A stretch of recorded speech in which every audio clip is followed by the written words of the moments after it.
Thanks, Reed. Vehicle repairs can be a headache, but your wallet can be hurting too if you go to the wrong place. We spoke to one shop who gave a cautionary tale of why you want to do your own research first. It was pretty much done like a chop shop. Andrew Randall's seen plenty of cars come through Parker Auto Body. He knows what can happen when customers blindly trust a repair. The issue is the customer out of good faith got the car repaired at a dealership and where the insurance company has one of their select service through.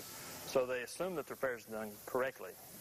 It was done incorrectly. This GMC Yukon was sent to a separate shop by the owner's insurance company for a bumper repair. But when they took it to Parker for a post-repair inspection, they got the news no car owner wants to hear. You've got a lift gate that's going to have to be replaced, a bumper that's going to have to be replaced. A whole list of issues that either weren't repaired correctly or still need to be fixed. The reverse sensor's not working correctly. The rear view camera's not working correctly.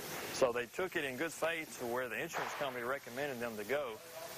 And it was the dealership, so they assumed that it would be done correctly, and it was spit out looking like this. And the biggest issue with these kind of faulty repairs is that they could then cause an accident themselves. There's a blind spot monitoring system on the vehicle that's not working properly because that was zip tied. So now you're assuming that the car, what you've been used to, is telling you, alerting you when something's to your left or right when you're trying to get over.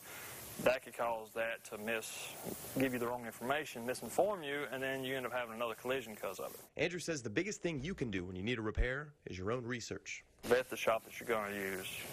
Ask how they're going to repair your vehicle. Get involved in the repair process. So your first can be your last.